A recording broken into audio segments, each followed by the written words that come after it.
एक बार की बात है, महाभारत के युद्ध के समय। युद्ध के इस महायुद्ध में धर्म की रक्षा के लिए भगवान श्री कृष्ण अर्जुन के साथ थे। अर्जुन ने महाभारत के युद्ध भूमि में अपने बंधुओं और गुरुओं के सामने अपने आत्मा के साथ युद्ध करने का आलोचना किया। उन्हें देखकर अर्जुन भयभीत हो गए और उन्हें युद्ध के लिए तैयार नहीं महसूस होता। उन्होंने भगवान श्री कृष्ण को अपनी असमर्थता का एहसास कराया और उनसे मार्गदर्शन के लिए विनती की। भगवान श्री कृष्ण ने अर्जुन को समझाया कि युद्ध का कर्तव्य है और उन्हें धर्म की रक्षा करने के लिए तैयार होना चाहिए। उन्होंने अर्जुन को बताया कि जीवन में सफलता पाने के लिए कर्म करना अत्यंत महत्वपूर्ण है। भगवान श्री कृष्ण ने अर्जुन को युद्ध के लिए उत्साहित किया और उन्हें अपने कर्तव्य के प्रति समर्पित होने का संदेश दिया। भगवान श्री कृष्ण ने अर्जुन को ध्यान और समर्पण का मार्ग दिखाया। उन्होंने उन्हें समझाया कि कर्म के माध्यम से ही वह अपने लक्ष्यों को प्राप्त कर सकते हैं। भगवान श्री कृष्ण ने अर्जुन को समझाया कि जीवन में सफल होने के लिए साहस, समर्पण और ध्यान की आवश्यकता होती है।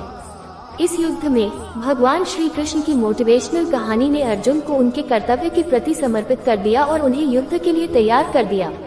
उनके उपदेश ने अर्जुन को उसके कर्तव्य को पूरा करने के लिए प्रेरित किया और उसे जीवन के हर मोड़ पर साहसी बनाया। भगवान श्री कृष्ण की इस मोटिवेशनल कहानी ने धर्म की रक्षा के लिए तैयार और समर्थ आत्मा के महत्व को प्रकट किया। एक समय की बात है, मथुरा के एक छोटे से गांव में एक गोपाल नामक लड़का रहता था। उसके पिता का नाम नंदलाल था और माता का नाम यशोदा। गोपाल बचपन से ही बड़े सपने देखता था।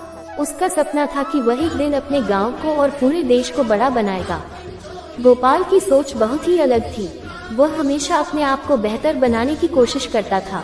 उसका अन्य बच्चों से भिन्न होने का एक खास अंदाज था। एक दिन गोपाल ने सुना कि श्री कृष्ण मंदिर में एक बड़ा समारोह है, वह भी सीधे उसके गांव में। गोपाल ने तुरंत तय किया कि वह उस समारोह में जाएगा और अपने प्रेरणात्मक सपनों को और पक्का करेगा। समारोह में गोपाल ने बहुत सारे लोगों से मिला और उनसे बातचीत की। वहां उसने एक व्यक्ति से मिला जिनका नाम सुदामा था। सुदामा भी गोपाल की तरह गरीब था, लेकिन उनकी आत्मा में श्रद्धा और प्रेम की किरणें थी। गोपाल और सुदामा की दोस्ती तुरंत ही हो गई। समारोह के बाद गोपाल और सुदामा ने मंदिर के बाहर बैठकर चर्चा की।